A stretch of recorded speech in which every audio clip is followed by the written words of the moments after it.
All right. So 50 Cent post up. Yeah. Wait, what? Do you guys know about this?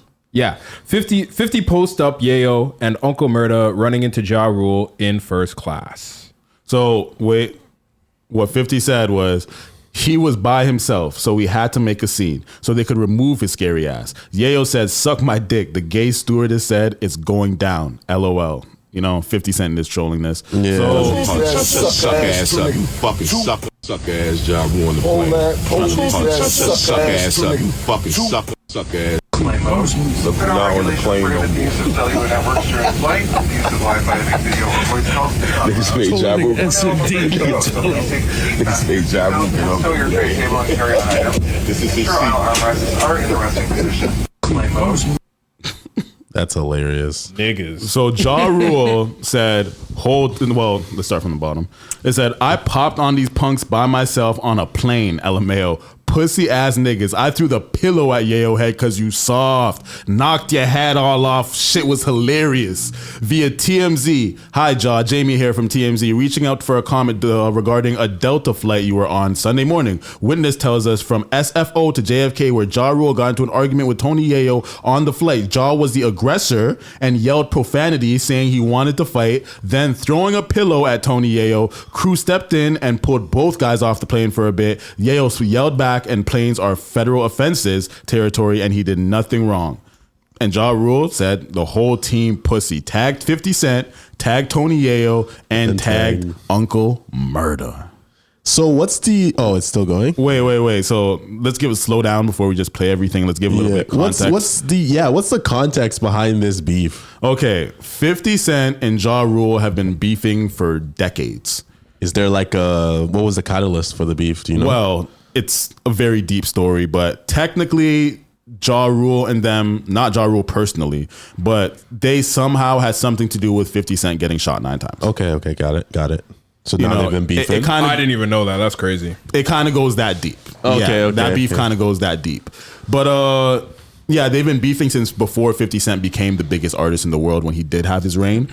And like, there's been stabbings. Oh shit. There's been where 50 Cent got stabbed and shit like that. Oh shit. Nigga got shot and stabbed and he survived? And I think he swung on, they went to have a talk at one point and one of them swung on each other and took the other's chain or something like that. There was something like that. So their beef goes like way far in the 2000s and they just never ever dropped beef. So anytime anything ever happens to Ja Rule, 50 Cent clowns him, right? So Tony Yayo and Uncle Murda are 50 Cent's goons, and they seen Ja Rule. They, after like 20 plus years of not seeing him, they see Ja Rule. They're seated right behind him in the flight. So then they're trolling him by calling him a pussy, telling him to suck their dick, and yeah, they're just trolling him. They're sitting behind him. Real New York shit. They're 50-year-old men. That's honestly that was literally what I was thinking about when I saw the first tweet by Yayo. I was like, grown ass. Yeah, bro. Talk about how I knocked his head off. I threw a pillow at him. I threw a pillow at him. I'm like, yo, these are some old ass gangsters. They're like, oh yeah, look, you were on a plane. Like, yo, that's the thing. Like, if y'all niggas are gonna crash out. It shouldn't really matter if like, I'm not. Oh, if I do this, I will lose my trips to fucking Dubai. Like, when you're crashing out, you're not really supposed to think about the consequences. That's the whole point of crashing out. Yeah. But furthermore, what's happening in this situation is they tried to kind of frame it like they bitched Ja Rule, and they posted that short ass video to make it seem like, yeah, we sat beside Ja Rule and we punked him. But there's been another angle recorded by another person who was on the plane who shows that Ja Rule was the one turning up on them when they're the ones who framed themselves as the aggressors. But Ja Rule seemed to have not backed down, but they did not post that part. So here's the part where Ja Rule was being the aggressor. Let's shake. Let's shake. Let's shake.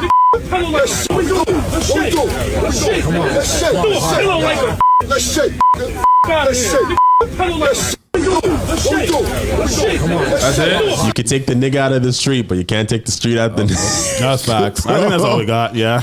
Let's shake. What the fuck we doing? Let's shake. Why do notice New York niggas have some weird ass deep ass voices like Casanova 2 times, Ja Rule, Busta Rhymes, freaking Chef G, Sleepy Hollow. Yeah, they have them some like deep ass voices. Pop like, Smoke, Jada Kiss. Like, you know what I'm saying?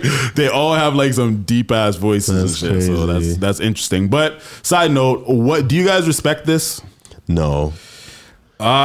Respect in terms of what? Respect as like, you're a big man, you're a gangster that like you'll say some shit to somebody, or respect it as like, like there's a time and place for everything. Like, let's fucking sit down, do your flight, and fight after. Niggas really didn't have to say anything. They could have just sat down and mind their business and flew to where they were flying. Grown ass man. Grown ass. That's honestly, that's the only thing that I can keep thinking about. It's like These are 50-year-old men who are millionaires. You know what I mean? That's the other thing, bro. It's like you guys are rich, like beyond rich, and you guys are still fighting on first class, bro. Like I understand. Like I don't associate with him. Like if I was doing something, I would never invite him, or you know what I mean, like promote his shit or whatever. But like, let's shake, nigga. Let's shake. Oh, you're suck my dick, like, bro. What the fuck is wrong? Yo, okay. So Tony Yayo immediately ran to Vlad to do an interview about this, right? Oh, so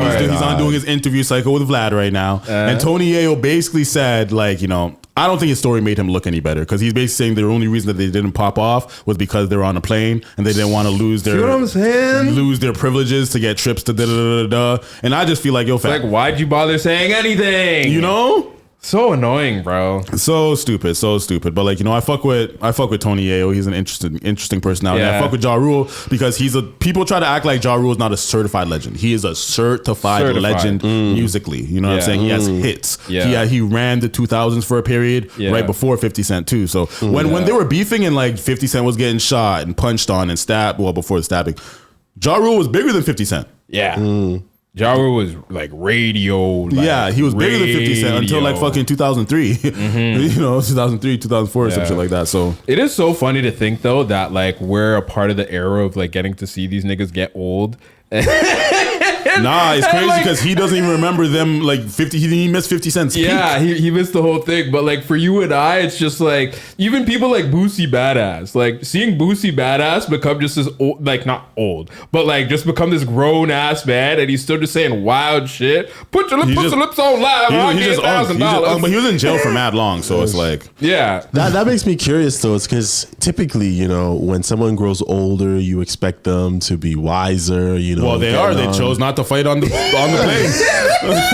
It's just like I feel like when street niggas grow up, they get conflicted in their values that they grew up on their whole entire lives, but then they have grown adult type of like mentality, and I feel like it's a real conflict. It's a real conflict for them. You know? Shout out to Rashawn.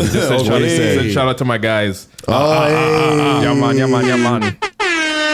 But yeah, facts. Like I feel like old gangsters, they get kind of conflicted in like maintaining what they grew up on and they knew, but at the same time they have sense now. So he's just put a barrier on it. So his excuse of just like, I didn't want to do anything to ruin my chances of flying and like get kicked off of all air fucking lines, airlines. He didn't want to do that. So I feel like that conflicts with your idea of being a street nigga, because most street niggas aren't logical. No, they're not making the logical decision like, is it a good idea to shoot this place up in broad daylight? Is it a good idea to rob this thing? Is it a good idea to sell drugs in this very common place? Right. Like, is it a good idea to smoke in the car when I have a warrant? Like,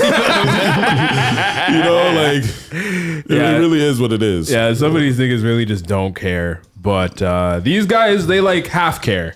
Yeah, they have care. They have care. Real grown gangster shit. All right. That's why academics was called them. What do you call them again? The something teens. What do you call Jim Jones and them? Fuck. Oh shit! I know what you're talking about. I forgot what he called them. Yeah, I forgot what he called them. Yeah. You chat too much. Chat too much. Chat too much. Chat too much.